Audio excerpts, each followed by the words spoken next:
Shalom, salam berkat dari kami untuk pendengar sekalian. Saat ini pendengar akan diberkati dengan program Hari Ini Harinya Tuhan bagian yang ke-8. Sebuah program rohani tentang doktrin Alkitab yang menolong kita untuk semakin tertanam dalam kebenaran firman dan bertumbuh dalam kemuliaan. Bersama hambanya, Pendeta Gilbert Lumwendong, STH. Banyak orang merasa doktrin Alkitab sebagai sesuatu yang membingungkan. Tetapi tahukah saudara bahwa doktrin Alkitab intinya adalah memahami Alkitab dengan benar, dengan pemahaman yang sistematis, sehingga kita terus dapat tertanam di dalam kebenaran firman, sehingga kita terus bertumbuh di dalam kemuliaan Allah. Buka hati saudara sekalian untuk menerima berkat-berkat firman-Nya hari ini. Dunia hari-hari ini dipenuhi dengan orang-orang yang senang menuntut orang lain dan memaksa orang lain untuk dapat menjadi persis seperti yang diharapkan. Nah, inilah kejadian dunia hari-hari ini. Itu yang mengakibatkan bahwa dunia ini makin gak ada tenang, gak ada damai. Kenapa? Karena memang dunia hari-hari ini dipenuhi dengan orang-orang yang senang menuntut orang lain. Orang tua menuntut anaknya, kamu harus begini, kamu harus begini, kamu harus begini. Istri menuntut suaminya, kamu harus begini, kamu harus begini. Lalu suami menuntut istrinya, kamu harus begini, kamu harus begini. Orang tua menuntut mantunya, itu harus begini dong, harus begini dong. Sementara menantu menuntut mertuanya, itu kamu kasih tahu dong sama orang tua kamu tuh harus begini dong, harus begini, ya kan. Besan menuntut besannya, itu kok besan kita begini sih, itu kasih tahu dong sama orang tua kamu tuh begini, gitu kan. Jadi akhirnya apa yang terjadi? Penuh dengan orang yang menuntut orang lain dan bahkan kemudian memaksa orang lain untuk bisa seperti yang diharapkan. Akibatnya, maka yang pertama, manusia hari-hari ini hidup dengan saling membenci. Kenapa dia saling membenci? Karena nggak terima diperlakukan seperti itu dan merasa ada pemberontakan dalam jiwa, sehingga nggak ada damai, nggak ada sukacita, nggak ada ketenangan. Karena pada dasarnya tidak ada satu orang pun manusia yang ingin dipaksa supaya bisa persis menjadi seperti yang orang harapkan. Saudaraku yang kasih dalam Tuhan, makin sudah harapkan orang bisa persis seperti yang sudah harapkan, justru yang terjadi hanyalah kebencian, keributan, dan persoalan. Jadi itu sebabnya saya bilang, ketika manusia saling menuntut dan memaksa bisa seperti yang diharapkan, maka yang pertama, manusia akan hidup saling membenci. Yang kedua, manusia akan hidup dengan kekecewaan. Tidak sedikit suami yang kecewa terhadap istrinya, menantu yang kecewa terhadap mertuanya, ipar yang kecewa terhadap iparnya. Kenapa? Jawabannya cuma sederhana, karena pada prinsipnya manusia nggak bisa diperlakukan seperti itu. Saudaraku, manusia yang diterima apa adanya, saudara-saudara. Tetapi makin dituntut, makin dipaksa untuk jadi seperti yang diharapkan, di situ makin ada kekecewaan. Yang ketiga, akhirnya akibatnya manusia saling bersaing. Wah, yang satu mau lebih hebat dari yang lain, yang satu mau lebih jago dari yang lain, dan semakin ada persaingan demi persaingan, semakin manusia tawar dalam hidupnya ini. Dan selanjutnya akhirnya manusia hidup cenderung menghalalkan segala cara demi menyenangkan orang saja. Yang penting dia senang, yang penting ya udahlah, nyuka nyenangin dia aja gitu, ya kan. Pokoknya yang penting dia suka, dia senang, ya udah gitu. Nah, saudaraku yang kasih dalam Tuhan, sebagai hamba Allah, saya hanya mau ingatkan buat saudara, pada prinsipnya Tuhan sudah menciptakan setiap orang berbeda. Biarlah perbedaan ini menjadi awal dari sebuah kekayaan yang mendatangkan kebahagiaan dan sukacita tersendiri. Haleluya. Selamat datang dalam program kita hari ini, Harinya Tuhan, sebuah program rohani yang kembali mengingatkan kepada kita betapa pentingnya kita menjadikan firman Tuhan sebagai dasar keseharian hidup kita. Karena selama kita jadikan firman Tuhan sebagai dasar keseharian hidup kita, langkah-langkah ke depan kita penuh dengan kepastian, kemenangan, berkat, mujizat, dan perkara-perkara besar. Haleluya. Dan dalam program ini kita sedang membahas tentang menerima orang lain apa adanya. Oh, betapa indahnya kalau setiap orang bisa menerima orang lain apa adanya. Betapa damainya dunia ini, betapa bahagianya rumah tangga kita, betapa sukacitanya lingkungan kita. Karena itu belajar mulai dari diri kita sendiri. Haleluya. Nah, saudara yang kasih dalam Tuhan, dalam program ini, dalam pembahasan tentang menerima orang lain apa adanya, kita mau sama-sama belajar dari 1 Samuel pasal 22. 1 Samuel pasal 22 ayat yang pertama sampai ayat yang kelima. 1 Samuel pasal 22 ayat pertama sampai ayat yang kelima. Demikian firman Tuhan. Daud di Gua Adulam. 1 Samuel 22 ayat 1 sampai ayat yang kelima. Lalu Daud pergi dari sana, maksudnya dari Gad, dan melarikan diri ke Gua Adulam.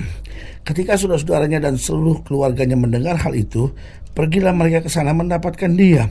Berhimpunlah juga kepadanya setiap orang yang dalam kesukaran, setiap orang yang dikejar-kejar tukang piutang, setiap orang yang sakit hati.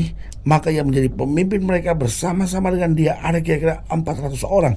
Loh, siapa yang kumpul sama Daud? Lihat, orang-orang yang lagi susah, orang-orang yang lagi dikejar-kejar utang, orang-orang yang sakit hati, dan Daud kemudian menjadi pemimpin mereka. Ayat 3. Dari sana Daud pergi ke Mispa di Moab dan berkata kepada raja negeri Moab, izinkanlah ayahku dan ibuku tinggal padamu sampai aku tahu apa yang dilakukan Allah kepadaku. Lalu diantarkannya lah mereka kepada raja negeri Moab, dan mereka tinggal bersama dia selama Daud ada di kubu gunung. Tetapi Gad, nabi itu, berkata kepada Daud, jangan tinggal di kubu gunung itu. Pergilah dan pulanglah ke tanah Yehuda. Lalu pergilah Daud dan masuk ke hutan Keret. Nah, saudaraku yang kasih dalam Tuhan, Daud belajar untuk menerima orang lain apa adanya. Sehingga apa? Sehingga mereka menjadi pasukan yang sangat kuat.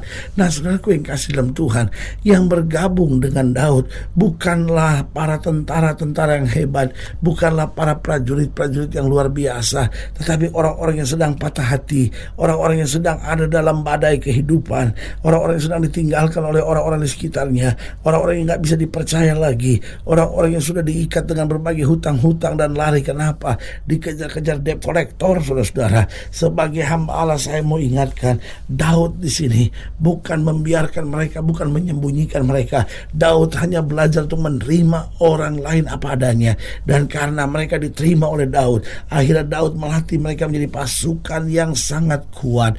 Nah, saudaraku yang kasih dalam Tuhan, dari sini saya melihat pada dasarnya ketika orang itu diterima apa adanya, maka yang pertama ia akan merasa hidupnya berharga. Saudaraku yang kasih dalam Tuhan, kalau bicara tentang kekurangan dan kelemahan, setiap orang juga punya kekurangan dan kelemahan. Dan kalau bicara tentang kekurangan dan kelemahan, sebetulnya setiap orang tahu itu kekurangan dan kelemahannya.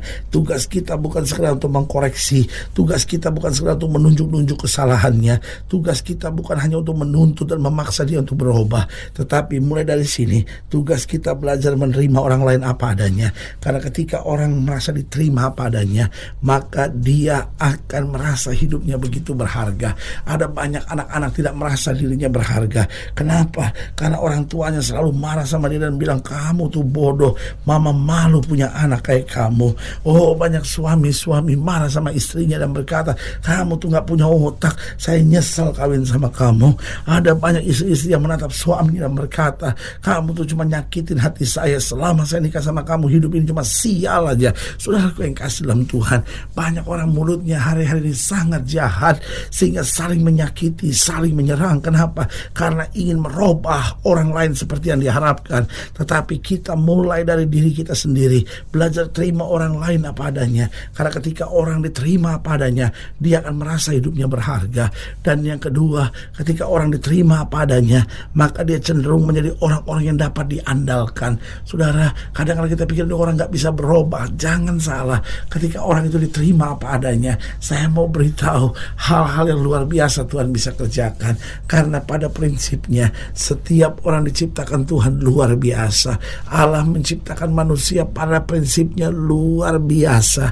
Allah menciptakan manusia, saya ulangi sekali lagi, pada prinsipnya itu luar biasa.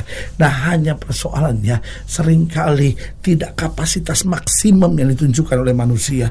Kenapa? Karena dia keburu kecewa, karena dia keburu berontak, karena dia keburu tertekan dalam hidupnya. Tetapi ketika seorang diterima apa adanya, maka orang itu pasti akan menjadi pribadi-pribadi yang diandalkan. Engkau boleh bilang, tapi anak saya bodoh. Saudara bahkan boleh bilang, anak saya cacat. Sebagai hamba Allah, saya mau ingatkan, terima dia apa adanya. Engkau akan kagum melihat apa yang dia bisa kerjakan dalam hidupnya. Lalu yang ketiga, saya mau ingatkan, ketika seorang diterima apa adanya, maka cenderung ia dapat merubah karakter dan kebiasaan yang buruk. Makin kau paksa berubah, seringkali gak berubah. Tapi makin kau menerima apa adanya, engkau akan kaget, engkau akan kagum. Kenapa? karena segala karakter dan kebiasaan-kebiasaan buruknya tiba-tiba bisa berubah. Makin engkau ingin merubah suamimu, makin gak bisa. Makin kau ingin merubah istrimu, makin gak bisa. Tetapi coba rubah sekarang. Engkau belajar terima suamimu apa adanya, engkau belajar terima istrimu apa adanya. Engkau akan kagum, tiba-tiba karakternya berubah, kebiasaan-kebiasaan buruknya ditinggalkan. Kenapa? Karena orang merasa aman ketika diterima apa adanya. Orang merasa berharga ketika diterima apa adanya. Dan karena itulah dia kemudian berubah. Dan yang keempat, ketika seorang diterima apa adanya, maka cenderung manusia itu bisa diarahkan. Saudaraku yang kasih dalam Tuhan, makin engkau memaki, makin engkau marah-marah, makin engkau melihat anak-anakmu susah dikendalikan, makin engkau melihat istrimu sulit kau kendalikan, makin kau melihat suamimu sulit kau kendalikan. Tetapi makin engkau belajar untuk menerima dia apa adanya, saya mau beritahu, justru makin mudah engkau mengarahkannya. Engkau mudah mengarahkan anak-anakmu, engkau mudah mengarahkan istrimu, engkau mudah mengarahkan suamimu. Kenapa? Karena engkau menerima padanya. Dan otomatis ada rasa kagum dari orang itu, ada rasa bangga bahwa lewat dia saya tahu hidup saya berharga. Karena itu sebagai hamba Allah saya mau ingatkan, di tengah dunia yang serba susah hari-hari ini, mari kita belajar satu hal penting untuk mengkarami dunia ini. Kita belajar untuk menerima orang lain apa adanya. Ketika kita belajar menerima orang lain apa adanya, hidupmu akan jadi berkat besar buat banyak orang. Haleluya. Saudara yang kasih dalam Tuhan, jika sedang dilayani lebih jauh, hubungi kami melalui telepon, hubungi kami melalui surat, kunjungi website kami, karena kami ada untuk membawa Bapak Ibu Saudara senantiasa lebih dekat pada Tuhan dan mengalami kasih kuasa mujizat yang luar biasa. Secara khusus melalui program ini juga saya mau berdoa buat setiap orang yang sakit, setiap orang yang berbeban berat, karena saya percaya bahwa bagi Allah tidak ada perkara yang mustahil. Nah, saudara-saudara yang didoakan secara khusus, boleh taruh tangan kanan saudara di dada dan kita akan berdoa. Mari kita berdoa. Bapa, dalam nama Yesus, sama doa buat yang sakit, sama doa buat yang berbeban berat, sama doa untuk setiap mereka yang sedang menghadapi masa-masa yang sukar. Karena Bapa percaya bahwa bagi Allah tidak ada perkara yang mustahil. Bapa mau berdoa di dalam nama Yesus, Tuhan jamah. Yang sakit Tuhan sembuhkan, yang lemah Tuhan kuatkan, yang susah Tuhan hiburkan, yang jatuh Tuhan angkat. Sehingga hari-hari yang penuh kemenangan boleh berlaku. Di dalam nama Yesus kami berdoa. Haleluya. Juga hamba doa buat mereka yang taruh tangan kanan di dada. Karena mungkin selama ini gak bisa terima orang lain apa adanya. Seringkali menuntut orang lain, memaksa orang lain seperti yang diharapkan. Bapak berdoa di dalam nama Yesus Tuhan jamah, sehingga kami bisa menerima orang lain apa adanya dan berjalan dalam kasih dan anugerah. Di dalam nama Yesus kami berdoa. Haleluya. Amin. Saudara yang kasih dalam Tuhan, kita sudah berdoa. Ingat, Allah tidak pernah lalai menepati janjinya. Inilah saatnya buat kita untuk bangkit, bersemangat, bersuka cita dalam menghadapi segala perkara. Karena kita tahu Yesus hidup, Yesus berkuasa, dan selalu menyediakan yang terbaik buat anak-anaknya. Doa saya menyertai saudara. Sampai berjumpa pada program berikutnya. Jangan lupa, jadikan hari ini harinya Tuhan. Haleluya.